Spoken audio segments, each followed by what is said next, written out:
Hi, everybody. It's Pastor Lillard from St. Andrew. I hope you're well. I had coffee with a friend a little bit ago, and we try to have coffee every once in a while to see how life is going.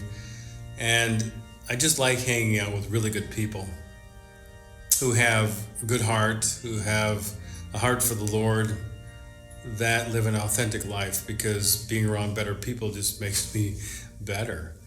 And so met my friend for coffee, and I began, as you begin, when you haven't seen anyone for a while, you used to say, "Oh, how's it going?" And many times somebody will I will lump it together, "Oh, pretty good," or "I'm tired," or "good," and just kind of a short answer and then leave it at that.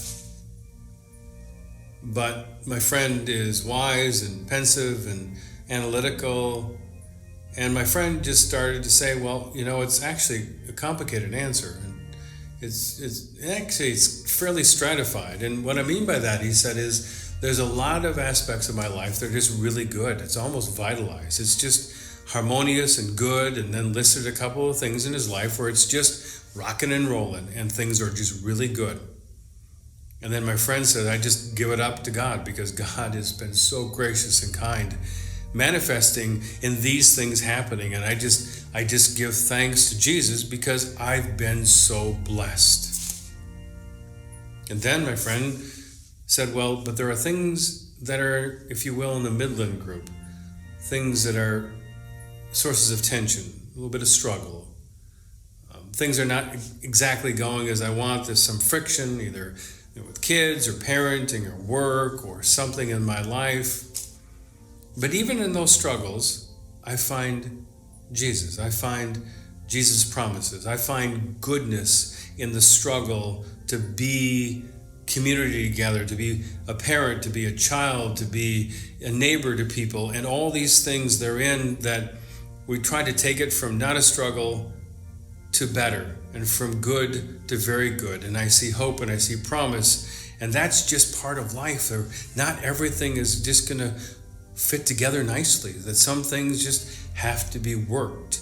Things have to be massaged. Things have to be done in a way to make things better. But even in that Midland group, which is a lot of life, I just see so many blessings, and I give it up to God.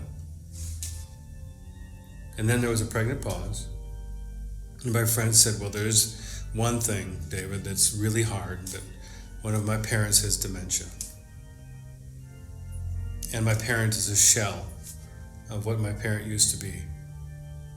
And it's so hard to be in the room, but I need to be there, because my parent has been a constant source of love and graciousness and kindness, and a role model of how to be married and how to be a loving parent. And my parent also loves Jesus and finds hope and trust and promise in that. And so even in that difficult period of life with my parent, I find the blessings of Jesus." And I just realized that my friend, who's not a preacher, gave a great sermon and was preaching to a preacher. And I realized that no matter what my friend was talking about, the really good days or the really good things, or the things in the middle that are a little bit stratified and Midland, if you will, and a little bit full of tension, Christ is still there, and there's still blessings. And then the thing that really is hard, he finds Christ there. Christ's promise and hope, grace and forgiveness, and finds these wonderful gems of blessings within even that deep, dark place. And I realized my friend is not only a friend, my friend gets it. Gets a life undergirded by Christ. High, low, and in between, every day of our life, Christ is blessing us. Blessed to be a blessing, I guess.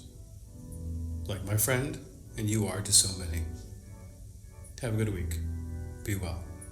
God bless.